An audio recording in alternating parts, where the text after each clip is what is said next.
आचार्य हरिभक्त पंडित टोडरमल जी द्वारा रचित मोक्ष मार्ग प्रकाशक ग्रंथ अधिकार 9वां मोक्ष मार्ग का स्वरूप। जिनेंद्र भगवान के शासन में सबसे ज़्यादा महत्व तीर्थंकरों को होता है, इसलिए सभी जगह पर तीर्थंकरों की प्रतिमा विराजमान होती है। इस धरती पर चतुर्थ काल में ऐसे 24 महापुरुषों का अवतरण होता है, जो क्या करते हैं, तीर्थ का प्रवर्तन करते हैं। वर्ड क्या है? तीर्थ का प्रवर्तन। तीर्थ क्या होता है?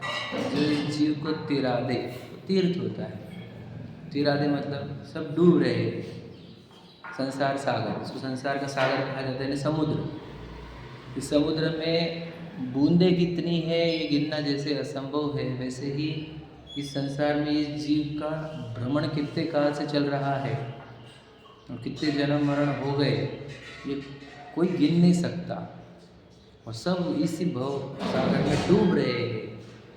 तो वालंबन भव जले पतताम जनानाम, समझ रहे? तो इन भव के सागर में डूबते हुए जीवों को आलंबन रूप जो तीर्थ होता है, मतलब क्या, फिर तीर्थंकर आते हैं, उनके माध्यम से जो दिव्य उपदेश होता है उससे वो जीव तीर्थ है।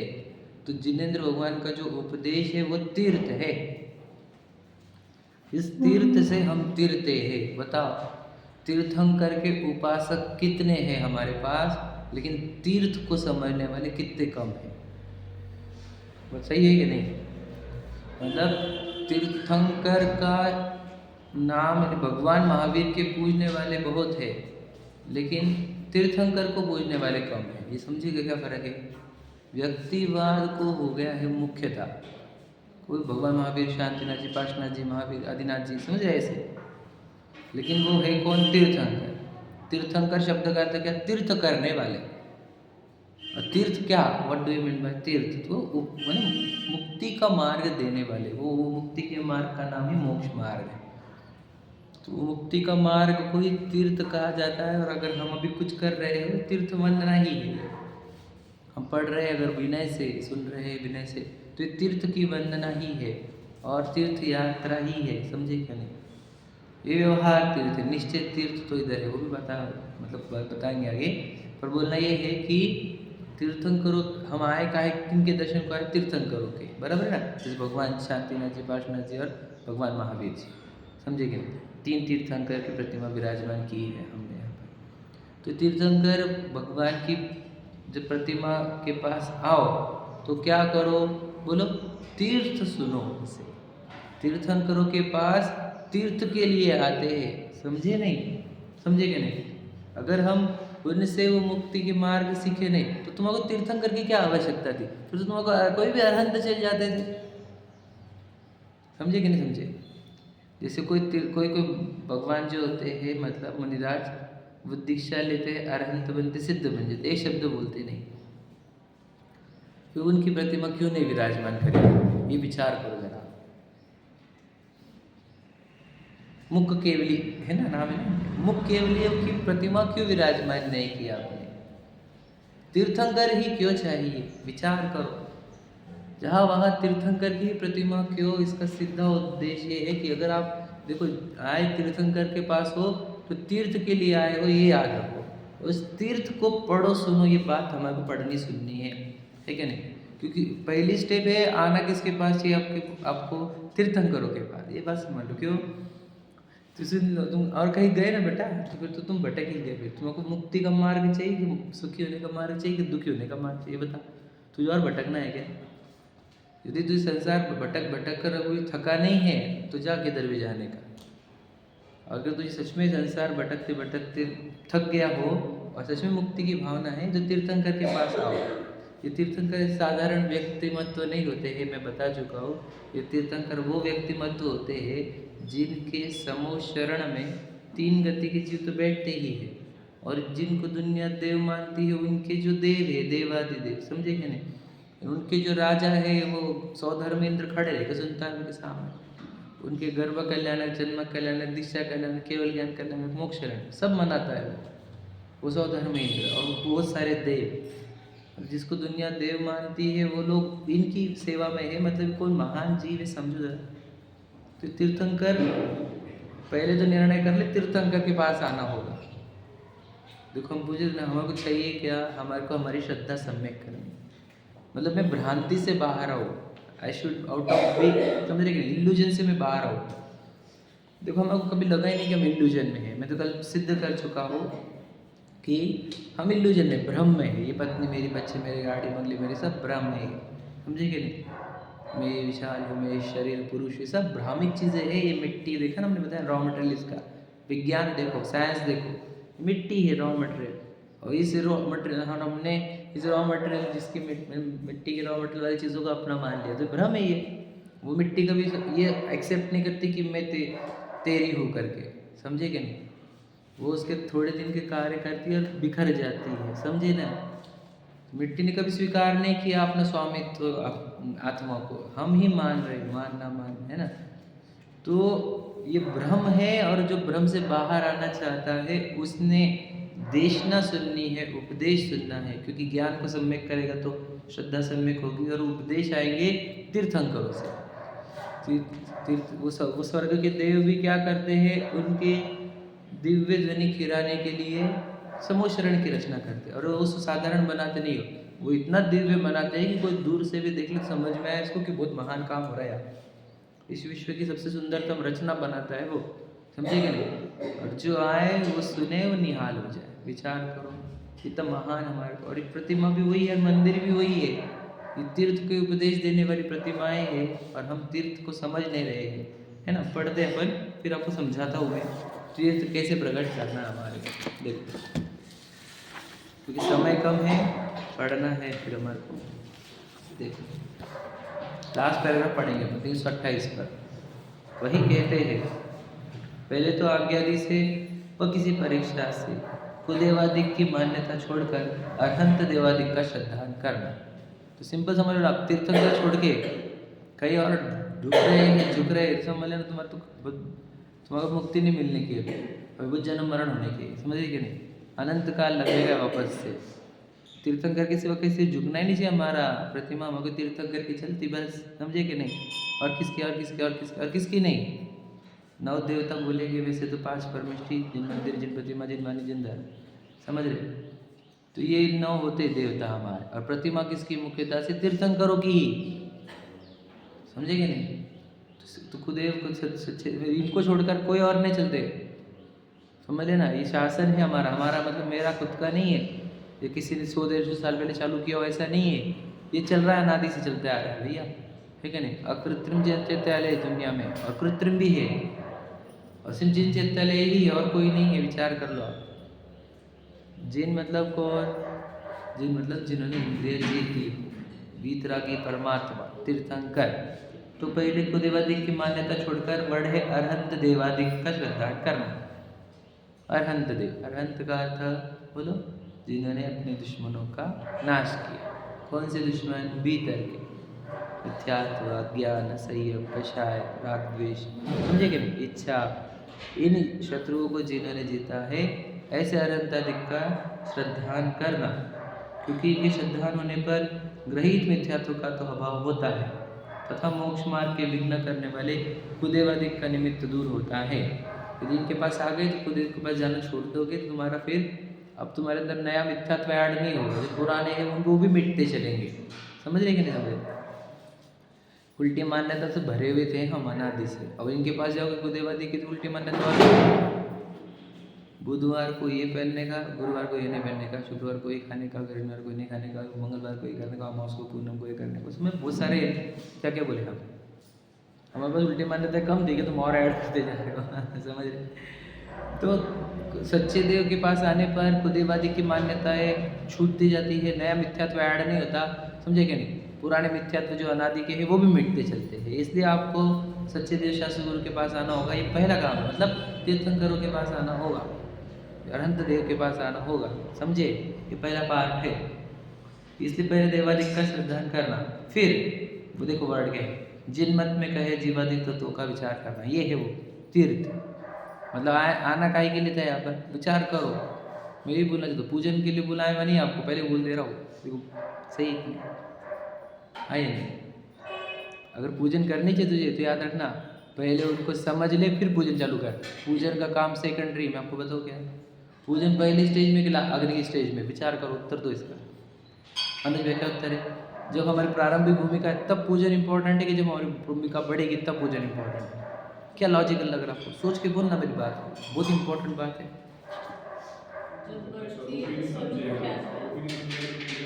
हाँ, आपको पता है ये 6 आवश्यक ज्ञानियों के होते हैं, सुने?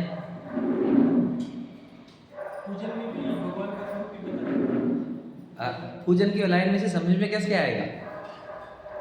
पूजन की लाइन को लयबद्ध करना पड़ता है, वो है पद्य फॉर्मेट। और पद्य फॉर्मेट में सीक्वेंस गड़बड़ भी हो सकती है, यार एक आधा शब्द पता नहीं चला तो मिस्टेक भी हो सकती है, मिसकंसेप्शन भी हो सकता है। पूजन सीखने के लिए नहीं होती है, वैसे याद रखना, मतलब नॉलेज के लिए नहीं होती है पूजन, बोलो बहुमान करने के लिए। एक तो थैंकिंग रहता है, नहीं तो प्रेरणा रहती है, समझे क्या नहीं? भावनाएं रहती है, ये इससे कर, वैसे टीचिंग नहीं होती है पूजनों में मूलतः। तो इसलिए मैं बोलना चाहता हूँ, प्रारंभिक भूमिका में तो तत्व सीखना इम्पोर्टेंट है, बाद में की भूमिका में पूजन है। अभी कहीं पे सुना नहीं होगा तुमने, मैं बोल रहा हूँ मेरी लॉजिक से, ठीक है नहीं? क्यों? सीधी बात है, आप मुझे था जो तत्व अभ्यास नहीं किए भगवान जी की पूजन कर रहे हैं कि नहीं कर रहे? अरे दिखे नहीं भगवान जी, पूजन कैसे करोगे? कौन है भगवान जी, बताओ भला कौन है? पता है क्या? शरीर को भगवान जी मानते हो तो मिट्टी की संरचना है वो, कर्मों ने बनाए हुए, नो कर्म है वो। अब नो कर्म की पूजा करोगे तुम, अगर नहीं करोगे स्वाध्याय तो, हाँ ये नहीं?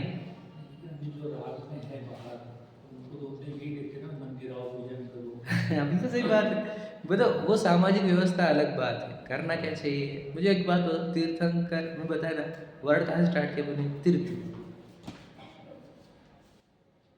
अब मुझे तो वो भगवान जी मान के चलो, जब भगवान महावीर थे, जब आदिनाथ जी थे, पार्श्वनाथ जी थे, समझ लीजिए, तब लोगों ने पूजन करी थी क्या समूह शरण में? कैसे प्रश्न है अजीब। नहीं करी थी, तुम्हारा कैसे मालूम? मैं बहुत पहले बोल चुका था कि हम गए समूह शरण में, अर्घ्य चढ़ाए, पूजन की और निकल गए। तो क्या बोलेगा वो इंद्र? अरे भैया क्या जा रहा तू? हमने क्या तेरे पूजन के लिए लगाया भाई ये समूह शरण? हाँ सुनो, समझे कि नहीं समझे? हाँ या नहीं? अब वो जो देव जा रहे हैं नंदीश्वर में, वो स्वाध्याय के लिए जा रहे हैं सीखने को कि पूजन के लिए जा रहे हैं? ये बताओ, पहले बताओ। पूजन के लिए जा रहे हैं, कहते वो तत्व ज्ञान कर चुके हैं, तभी तो पूजन के भाव है उनको। मुझे बताओ, एकदम सिंपल बात बताओ, देखो जितमाने के ऊपर हाथ रख कर बोलता हूँ, बुरा मत लगने देना।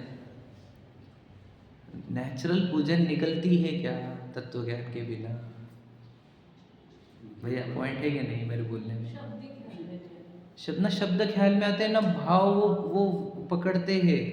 बहुमान क्रिएट ही नहीं होता है। सोचो, बहुमान के बिना लाइन बोलना, जैसे मुझे किसी ने पेपर पकड़ा दिया कि ये आएंगे तो ये बोलना है, हाँ आप बहुत महान हो, हाँ आप बहुत अच्छे हो, हाँ आपने ये किया है, आपने वो किया है, और वो हाँ बहुत बढ़िया, अब हम आपकी प्रेरणा लेते हैं, और क्या, हाँ बहुत ही अच्छे हो आप तो उस समझे, फीलिंग कुछ नहीं, शब्द पढ़ेंगे तो वो कैसा, उस सामने वाले को तो भी अच्छा लगेगा क्या? वो तो ठीक है हमारे भगवान जी वितरागी है, बुरा मत लगे। मैं क्या बोला, मुझे बोलना ये है कि आप समझो वो कितने महान है और फिर करो पूजन। अरे याद रखना, फिर आप दिन में 1 घंटा नहीं करोगे, दिन भर पूजन करो, दिन भर भाव पूजा चलती ही रहेगी। समझे कि नहीं समझे? बात क्या है, मुझे मेरा फोर्स कहाँ है, मेरा इंटेंशन क्या है कि पहले आप समझो। बताओ भगवान जी को नहीं पता है आपको? बताओ आपको एक्चुअल में पता नहीं, बहुत बार बोल चुका, मोक्ष तत्व है, हाँ या नहीं? मोक्ष तत्व पता चलेगा तो भगवान जी की महानता समझ में आएगी। पूजन किसकी की जाती है पता है आपको? मोक्ष तत्व की जाती है, हाँ या नहीं? बुरा लग रहा होगा आपको सुन के। देखो पूजन अरहंत, वो जो भगवान महावीर थे, उनकी आत्मा की भी नहीं, उन्होंने जो मोक्ष प्रकट किया उनकी पूजन है, हाँ या नहीं? सोचो वही भगवान महावीर है, दीक्षा ली नहीं, तो भगवान महावीर को पूज रहे क्या हम? अब बोलते दिगंबर श्वेतांबर में अंतर यही होता है, श्वेतांबर लोग उनकी राज्य अवस्था को पूजते हैं, वो राजा बनाते हैं प्रतिमाओं को, समझे क्या? राजकुमार बोलते हैं वे, राजकुमार है ना, और कुछ नाम है, क्या नाम बोलते हैं, अलग अलग नाम है, मुझे याद नहीं, विमल दादा, दादा दादा कुछ भी नाम हमारे लोग भी लगाने लगते बाबा बाबा, समझे कि नहीं? अरे वे तीर्थंकर के नाम विशेष होते हैं, 1008 नाम है उनके, तो ये कुछ भी मत लगाया करो, समझे कि नहीं? दादा बाबा ये विशेषण तो हम साधारण लोगों को लगा, तीर्थंकर को क्यों लगा रहे, समझे कि नहीं समझे? तो कहना क्या है, वो राज्य अवस्था वाले तीर्थंकर को पूछते, लेकिन हम नहीं पूछते। हम कब पूछते बताओ उनको? मैं क्या बोला आपको, जब उन्होंने मोक्ष तत्व प्रकट कर लिया तब हम पूजना चालू करते, याद रखना। तो पूजता किसकी आई?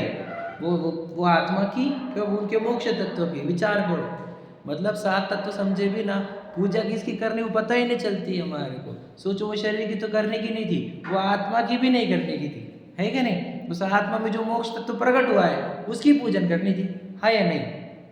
ये अपन भविष्य के तीर्थंकरों को पूछते हैं, तो उनके भी जब मोक्ष प्रकट हो गया तब उनके मोक्ष तत्व प्रकट होने के बाद ही पूज्यता पकड़ी है उन्होंने, अभी नहीं। अभी वो नरक में वो श्रेणी, तो उसको पूजा कर रहे क्या बता? नहीं, जो प्रतिमा नहीं के कहा था तो वो उनकी वो जो भविष्य में जब अरहंत बनेंगे वो प्रतिमा विराजमान की है हमने, उनको जो मोक्ष तत्व प्रकट होने वाला है उसकी पूजा की है हमने, हाँ ये नहीं। तो श्रेणी की वो नरक वाली प्रतिमा की क्या कहीं पे? विचार करो, वही चीज आने वाला है ना पहले तीर्थंकर, तो उनकी प्रतिमा रखी क्या हमने वहां पर वैसी नरकों वाली, समझ लीजिए। आप नहीं समझ रहे बस से, हम अरहंत दशा को यानी मोक्ष तत्वों को पूजते हैं। और मुनिराज को पूजते कि नहीं पूजते? आप बताइए, मुनिराज को पूजते कि नहीं? वापस शरीर को तो पूजते नहीं, वो आत्मा को भी नहीं पूजते हैं, बोलो उनके संबर निजरा तत्व को पूजते हैं। मतलब हमको ये भी नहीं पता पूजना किसको है, क्योंकि स्वाध्याय की कमी है। तो इसलिए पूरे 7 तत्वों का अभ्यास करो तो आपको पता चलेगा। देखो 7 तत्व मतलब क्या है, सीधी सीधी बात है कि हमारे को पूर्ण सुख प्रकट करना है, तो इन पूर्ण सुख प्रकट करने वाले जीव को हमने भगवान बोल दिया गया, समझे कि नहीं समझे? भगवान जी कौन है बताओ आपको, सच में बताओ। हमारे जैन धर्म में भगवान जी मेरे बाप नहीं, मेरे उपकारी नहीं, समझेगा नहीं? मतलब उन्होंने मुझे जन्म दिया हो या फिर उन्होंने मेरे को उपकार किया हो, उनकी कृपा से मेरा अच्छा चलता हो, ऐसा कोई भी कंसेप्ट नहीं है। तो भगवान जी यहाँ पर कौन है? हमारे आदर्श, आइडल, समझे कि नहीं? मुझे बनना कैसा है, यहाँ पर हम आदर्श को देखने आए हैं। हम यहाँ पर ना हम उनको प्रसन्न करने के लिए आए हैं, ना कुछ मांगने के लिए आए हैं। ये क्लियर कर लो अपने आप। हम उनको प्रसन्न करने को आए हैं क्या? वे तो अति प्रसन्न है, अनंत सुखी है। और नहीं हम अपने अंदर कुछ फेवर करना चाहते, हम बस उनसे ये प्रेरणा लेना चाहते हैं आइडल की, मुझे ये बनना है, मुझे ऐसा बनना है, समझे कि नहीं? कैसा? नग्न नहीं, हाथ पर हाथ धरा हुआ नहीं, बोलो अनंत सुखी, यानी मोक्ष तत्व के लिए ही तो आए हैं हम। तो मोक्ष तत्व जिसको चाहिए वो मोक्ष तत्व के धारक के पास जाएगा ना, क्या आश्रयबंध तत्व के पास जाएगा? विचार करो, जिसको संवर निजरा तत्व चाहिए वो संवर निजरा के धारक के पास जाएगा, आश्रयबंध तत्व के पास नहीं जाएगा। समझेगा क्या बोला मैंने? बात गहरी है, समझना भैया। जब मुझे संवर निजरा मतलब मुझे मेरे अंदर की कषाय खत्म करनी है, मुझे संवर निजरा प्रकट करनी है, तो मेरे को पूज्य पद कौन रहेंगे? संवर निजरा के धारक लगेंगे मुझे, आश्रयबंध के धारक नहीं चलेंगे। इशारा समझ रहे कि नहीं? इंपॉर्टेंट बात है। हम आदर्श किसको बनाते हैं? ये हमारे अंदर जो चाहिए मुझे उसके अनुसार होता है, समझे? तो यहाँ पर तीर्थंकर के पास आओ तो उनसे 7 तत्व सीखो, ये इंपॉर्टेंट है। 7 तत्व सीखे बिना आप ना पूजा कर सकते हो, न दर्शन कर सकते हो, न भक्ति। बताओ शिखर जी की वंदना किसकी किसकी हुई है? बताओ, बड़ा कठिन प्रश्न है ये, एक की भी नहीं हुई। बुरा मत लगने देना। अरे जब हम अपने आप को आत्मा देखते हैं तब वंदना प्रारंभ होती है। आपको पता है सम्यक दर्शन के बिना सबको अंधा कहा है, मोह अंधकार बोला गया है, मोह नींद बोला गया है कि नहीं? जगाते कब? सदगुरु दे जगाए, यानी सदगुरु जगाने के पहले, जागने के पहले सब सोए हुए हैं कि नहीं है? तो सोए सोए ना कोई मंदिर आया आज तक, ना कोई शिखर जी गया है, ना किसी ने देव की वंदना करी है, ना किसी ने गुरु की वंदना करी। बताओ सच्चाई ये। जो खुद को देह मानता है ना, वो भगवान जी को भी देह ही मानता है, और वो मुनराज को भी देह ही मानता है। और शिखर जी के लिए भी वापस जाके देखो तो क्या क्या नहीं करता हो आजकल। शिखर जी पे कौन सी एक्टिविटी नहीं करता है बताओ बता। अब वो सेल्फियाँ निकालता है, फोटो निकालता है, वीडियो कॉल करता है, खाता पीता है, सब कुछ। क्या क्या देखा है मैंने मेरे आंखों से, मैं क्या बताऊँ आपको। मैं समझ जाते ना हम क्या, कि भी देह मानेगा तो ऐसे ही करेगा खुद को, समझे क्या नहीं। खुद को देह मानेगा तो अभी खाएगा नहीं वो पकौड़े, समझे क्या नहीं। विचार करो, वहाँ पे वो खाएगा नहीं शिकंजी, वो कोल्ड ड्रिंक नहीं पिएगा, चिप्स के पैकेट नहीं फेंकेगा। विचार करो, ये सब दिक्कतें वही है कि हम सात तत्व समझे बिना जिन जैन धर्म में आगे बढ़ रहे हैं। और बहुत जगह तो सात तत्व सिखाने को बैन है। मैंने सात तत्व मत सिखाओ तो संजीव जी गोदा जी ने बोला था एक बार, वो बोला था, वो गए थे स्टार्ट में कहीं पे, तो सात तत्व नहीं सिखाने यहाँ पर सच बता रहा हूँ आपको, सच्चाई है ये, सुने वाली बात है। मैंने सात तत्व सिखाने नहीं देते थे। और मैं आपको बोलता हूँ जिन माने में सात तत्वों के सिवा कुछ है ही नहीं, और कुछ भी नहीं है। और सात तत्व सीखे बिना ही भगवान, जितना भगवान जी समझते न मुनिराज समझते, कुछ भी समझ में नहीं आता। इसलिए तीर्थंकर के शासन में आए हो ना। अभी किसका शासन चल रहा है? भगवान महावीर का। ये शासन तीर्थंकर का है, और शासन क्या है? मेरा वचन ही है शासन, है ना, सुना डायलॉग। तो वचन ही शासन होता है भैया। शासन मतलब क्या? ये जो वचन है ये शासन है भगवान महावीर का। समझ रहे कि नहीं समझ रहे? शासन कहाँ होता है? बता कहाँ? ऐसे कोई लोकेशन पर थोड़ी है वो। ये जो वचन है जिनवाणी में, जो जिससे हमारा उपकार होता है, जिससे हमारे को मुक्ति का मार्ग, सुखी होने का मार्ग मिलता है, वो ही शासन है। चल रहा है मतलब देखो, अभी भी सीखना सिखाना चल रहा है, अभी शास्त्र में अभी भी अंकित है ये शासन भगवान महावीर का। तो ये भगवान महावीर के शासन में जीने का है, और भगवान जी के महावीर के शासन को सीखने का नहीं है। बताओ ये दिक्कत है कि नहीं हमारी? न शासन सीखना है, न सीखने देना है किसी को। सीखेंगे तो सवाल करेंगे, सवाल करेंगे तो फिर सब डिस्टर्ब हो जाएगा। समझे कि नहीं समझे? ये शासन को जीवित रखने के लिए कितने जीवों ने कितने पुरुषार्थ किए, वो मैं कितने बार बोलूँगा। इस शासन को हमारे को भी हमारे अंदर जीवित रखना है, अंदर इधर, समझे कि नहीं? मैं इस शासन का अनुयायी हूँ, और मैं इस शासन को जीवित रखूँ अपने अंदर, और जितना जमे उतना दूसरों को भी दूँ। यही हमारा कर्तव्य है इस जीवन में, क्योंकि इस शासन से सुखी हो जाना चाहिए, अपने खुद को सुखी कर देना चाहिए, और दूसरों को भी सुख बांटना चाहिए। यही तो हमारा जीवन होना चाहिए। तो यहाँ पर आकर क्या करना है बोलो, लिखा क्या है, पढ़ो। फिर जिनमत में कहे जीवादिक तत्वों का विचार करना, लिखा तो ये देखो, अरहंतादिक की सेवा करना लिखा है कि पहली स्टेप में, बोलो स्टेप क्या है पहला? अरहंतादिक की श्रद्धा करना। देखो वापस से वही लिखा। देखो श्रद्धा करने वाले कितने और सेवा करने वाले कितने, करो प्रोपोर्शन लगाओ। भारत में अरहंत देव की श्रद्धा करने वाले एक साइड, और सेवा मतलब पूजन, प्रक्षाल, अभिषेक वगैरह, है ना, दान वगैरह देने वाले। तो सेवा वाले कितने और श्रद्धा वाले कितने, प्रोपोर्शन लगाओ तराजू में। दिक्कत वही दिक्कत है हमारी, श्रद्धा कम है, सेवा ज़्यादा है तो श्रद्धा है ही नहीं। बताओ किसको लगता है? मैं वो श्रद्धा मतलब क्या, किसको लगता है कि अरहंत तो भगवान ही सुखी है, कोई सुखी नहीं? ये श्रद्धा ही डेवलप नहीं है हमारे अंदर। तो सेवा किस बात से चल रही है? मैं तो बहुत पूछ चुका हूँ इस बात पर, कि पहली श्रद्धा तो आपको ये करना है कि दुनिया में कोई सुखी नहीं, परमेष्टि ही सुखी है। ये तुम्हारी पहली श्रद्धा चाहिए हमारे, बराबर है ना? तो पहले स्टेप हमारी श्रद्धा करने की, और श्रद्धा के बाद क्या करना है? अगर आगे तुम श्रद्धा होगी तो भगवान जी सुखी है, तीर्थंकर सुखी है, अनंत सुखी है, तो आप आओ तो क्या करो? अब उनकी दिव्य ध्वनि सुनो, उनके तीर्थ का उपदेश सुनो। समझ रहे कि नहीं? तो वो तीर्थ में क्या कहते हैं, यहाँ पर उन्होंने सम्मोशन में क्या सिखाए थे? 7 तत्व। समझे कि नहीं? वे 7 तत्व क्या है? मैंने बताया वस्तु का विज्ञान, साइंस है, बस साइंस। तो मैं आपको बता देना चाहता हूँ, देखो उत्पाद व ध्रुवयुक्तम सत, बिल्कुल फिजिक्स का वर्ड है ये। गुण पर्यायवत द्रव्य, फिजिक्स। क्रमबद्ध पर्याय हो, निमित्तोपादान हो, षटकारक हो, पासंवाय हो, पूरा फिजिक्स का चैप्टर है। मतलब ये आज की फिजिक्स नहीं, हमारे भगवान जी ने जो अनादि से सिखाए हैं वस्तु स्वरूप, वस्तु विज्ञान, उसी को आजकल लोगों ने फिजिक्स नाम दिया है।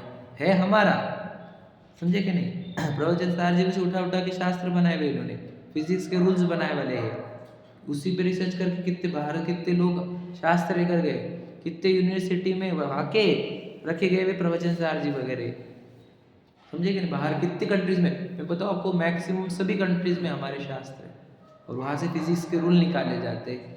विचार करो, तो गुण पर्यावरण द्रव्यम, परमाणु की शक्ति की खोज चालू ही नहीं हुई थी जब तक प्रवचन सार जी वगैरह नहीं पढ़े, समझे क्या है? बहुत इंपॉर्टेंट बात है। मैं आपको क्या बताऊँ कि ये पूरा विज्ञान जिस पे काम कर रहा है वो यहाँ से आया हुआ है। तो तीर्थंकरों ने हमारे को विज्ञान सिखाया क्या, कि जो वस्तु के अंदर जो गुण धर्म है वही कार्य उसके अंदर निकलेंगे। अगर ये शरीर है, ये मिट्टी का है, तो इसके अंदर स्पर्श हो सकता है, इसका रस हो सकता है, गंध और वर्ण, बस इसके ऊपर कुछ नहीं होगा इसके अंदर, मतलब सुख नहीं आएगा, शांति नहीं आएगी, क्योंकि उसके अंदर कैरेक्टरिस्टिक्स ही नहीं है। सोचो, इतनी साइंटिफिक बात जो आज जिसको साइंटिफिक बोलते हैं वो तब करी गई थी जो आदिनाथ भगवान जी का टाइम कब होगा, तो विचार करो, खरबों साल पहले आदिनाथ भगवान जी कहे गए, है ना? उसके पहले भी कितने 24 तीर्थंकर हो गए अनंत। तो सोचो, तब जब कंप्यूटर का कभी नहीं था, न माइक्रोस्कोप थे, कुछ नहीं था। सोचो, वो दुनिया में लोग भी इतने अज्ञानी थे कि क्या बताए, मतलब उनको खेती भी करना सिखानी पड़ी थी राज्य अवस्था में, कि भाई वाणिज्य कैसे करते हो। तो सोचो, क्योंकि कल्पतरु से लेते थे सब, तो बुद्धि वैसे काम करती नहीं थी, बताए ना? तो वो लोगों को ये तत्व की बात सिखाई गई थी। विचार को आदिनाथ भगवान जी के समय, वहाँ से लेकर परंपरा चलती गई भगवान महावीर तक, यही सिखाया गया, सम्यक दर्शन ज्ञान चारित्राणि। अब बताओ, ये जो सूत्र है, तत्वा सूत्र का पहला सूत्र, ये भी फिजिक्स का ही है। उन्होंने बताया ना, गुणों के नाम लिए, मतलब कैरेक्टरिस्टिक्स के ही नाम लिए। इन 3 कैरेक्टरिस्टिक्स, मतलब जीव, इन्हें आत्मा नाम की वस्तु के अंदर 3 कैरेक्टरिस्टिक्स मेन है, श्रद्धा, ज्ञान और चारित्र। ये 3 गुण धर्म है उसके। इन 3 गुण धर्म में यदि पॉजिटिव वाइब्रेशंस आएगी, ये पॉजिटिव वर्किंग होगी तो आप सुखी हो जाओगे, और इन 3 गुणों में निगेटिव वर्किंग होगी तो आप दुखी रहोगे। सोचो, बोला क्या बोलेगे, बोला क्या गया, साइंस ही बोला गया, बस थोपा नहीं गया आपके, और पूजा करोगे तो सुखी होगे, विधान करोगे तो सुखी होगे, है ना?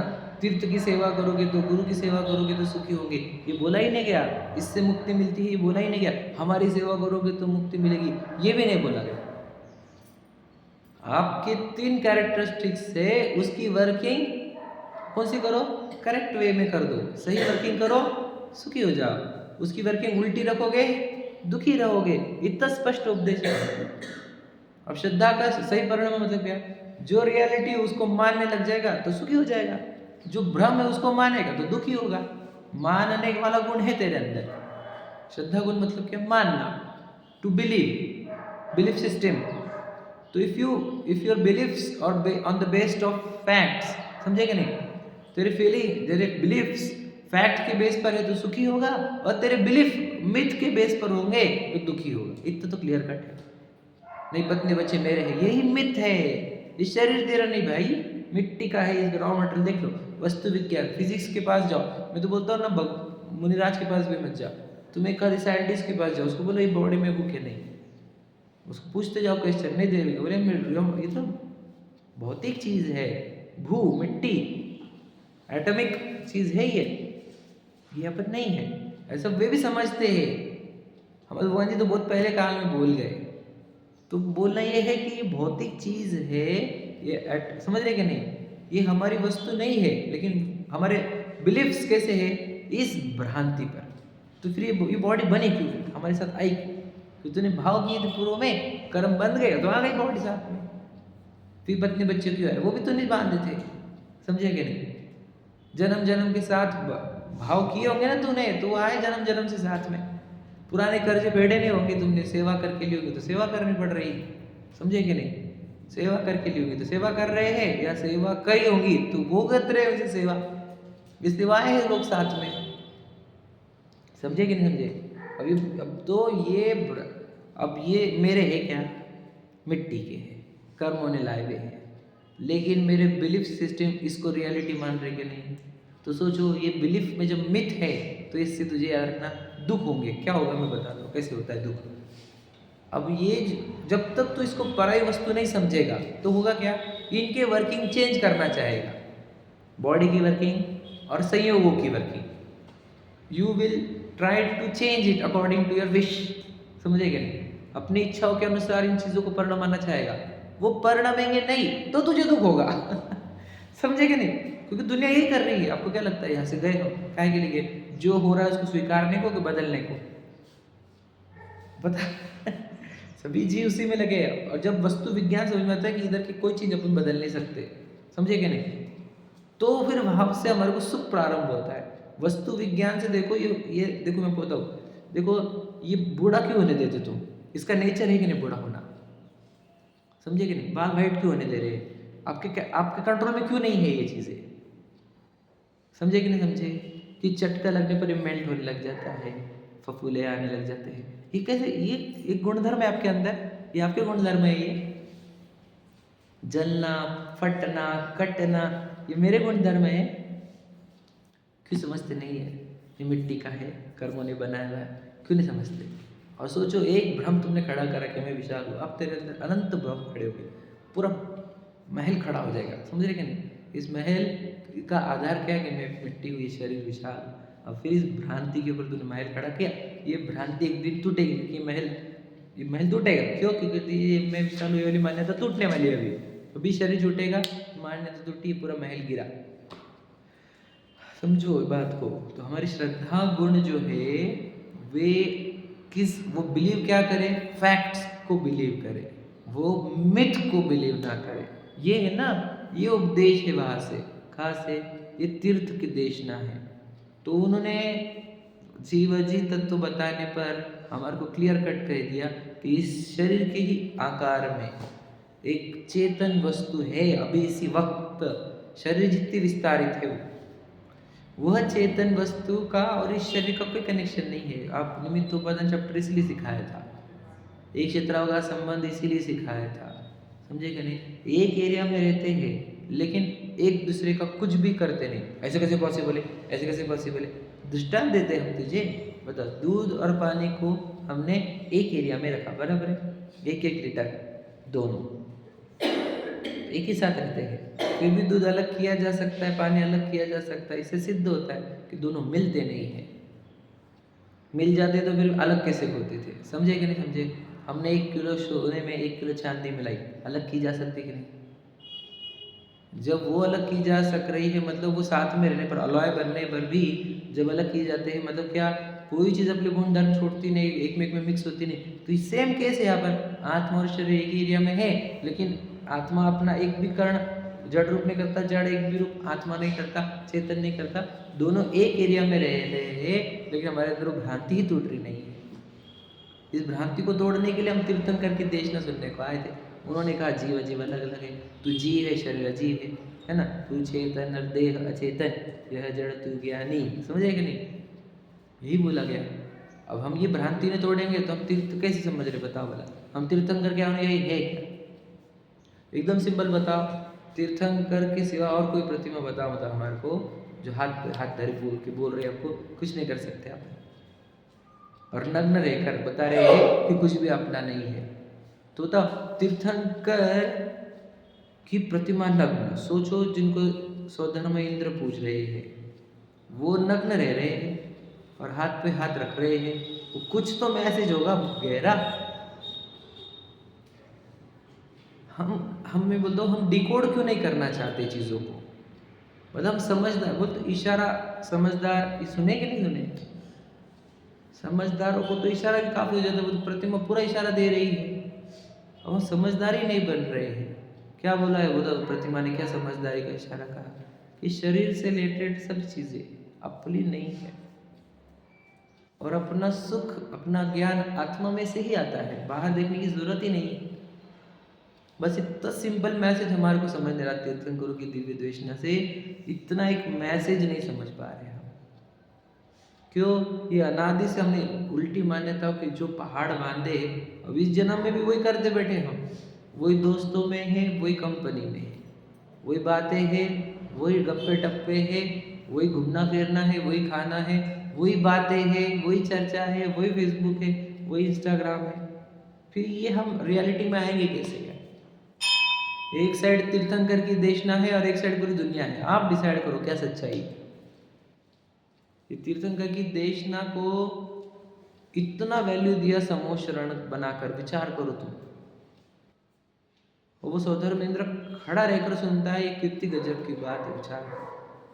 सबके लिए अरेंजमेंट करेगा लेकिन खड़े रह के सुनेगा, क्योंकि उसको बहुमान ही इतना है कि यहाँ से जो निकलने वाली बात वो महान कल्याणकारी है।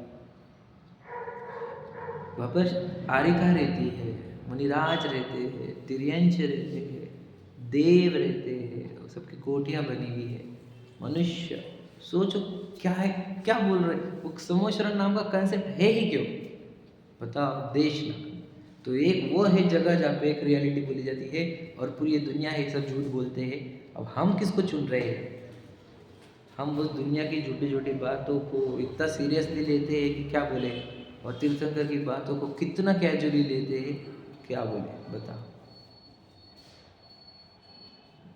बिलीव कर रहे क्या हम इस शरीर के भीतर चेतन वस्तु है? आपको मेरी बातें गलत लग रही है ना? अब साइंस के पास जाओ, उसको ही पूछो आप, विज्ञान के पास। बॉडी इज मेड ऑफ मिट्टी। हम देखिए कितने लोगों की राख बनते हुए, बता समझो चला गया, ये मैं चला गया इसमें से, लेके जाएंगे जलाएंगे। हमने क्या कहा, पूरी जलने के पहले सब गायब भी हो जाएंगे। क्या हुआ विशाल था, मिट्टी हो गई। समझे कि नहीं समझे? उस मिट्टी के लिए पूरा जीवन बर्बाद कर दिया। बताओ, इसको घर दो, इसको गाड़ी दो, इसको पत्नी बच्चे दो, पद दो, प्रसिद्धि दो, प्रशंसा दो, मार्केट दो इसको, समझे कि नहीं, बड़ी बड़ी औहदे दो, और बाद में देखा तो सब मिट्टी। और इसके ऊपर मैं बोलता हूँ ऐसा ही नहीं, ये अजैन लोग भी बोलने लगे, कव्वाली वाले भी बोलने लगे, समझ रहे कि नहीं, तू यहाँ मुसाफिर बहुत कुछ बोलते हैं, समझे कि नहीं। मिट्टी भर की रेती है ये बस, और उसके लिए इतना मनुष्य को बर्बाद करने पर तुले है हम, है ना। और काहे के लिए आए तुम, कौन से किसके शासन में जन्मे, बताओ भला, तीर्थंकरों के। और तीर्थंकर के शासन में जन्मने वालों को तीर्थ से कुछ लेना देना नहीं है कि नहीं। तीर्थ की है वैल्यू हमारे को, सच विचार करो जरा। हम तीर्थ के लिए, अब मैं जनरली यही बोलते रहता हूँ कि स्वाध्याय का महत्व जो मैं बोलते रहता हूँ हमेशा वो यही, स्वाध्याय मतलब और कुछ नहीं, हम तीर्थ पढ़ रहे हैं, सुन रहे हैं, सीख रहे हैं। ये वो वाणी है जो हमने भगवान जी तीर्थंकर भगवान समूह शरण में बोलते थे, समझे ना। वो वाणी सीख रहे हैं हम यहाँ पर, हम इतने सच्चाई की बातें सीख रहे हैं जिससे हमारे भ्रम रोज टूटते जाते हैं, भ्रम टूटते जाते हैं और शांति प्रकट होते जाती है, समझे कि नहीं। कि अगर कुछ प्रॉब्लम आए तुम्हारे को और तुमने एक लाइन बोली कि सब क्रमबद्ध है, तो टूटता कहने दुख, यही होना था, यही भगवान जी ने देखा था। जो जो देखी वीतराग ने, कैसा होता है अंदर की भय, चिंता, अशांति, डर सब दूर होता है कि नहीं। तो ये महान शासन है और महान वाणी है, हम सब इसको पढ़े, सुने, समझे, दिन भर अंदर रिवाइज करें, दुनिया को देखे, कौन क्या कर रहा है, कैसे कैसे कैसे अज्ञान चल रहे हैं लोगों के अंदर, कैसी कैसी भ्रांतियाँ चल रही है। सुख नाम का गुण कौन सी वस्तु में से आएगा, इसकी पहचान होनी चाहिए हम सबको। हम अपने आत्म तत्वों को पहचान कर भ्रांति टूटे, सबका कल्याण हो, इसी भावना के साथ चलो। सहजानंद शुद्ध स्वरूप अविनाशी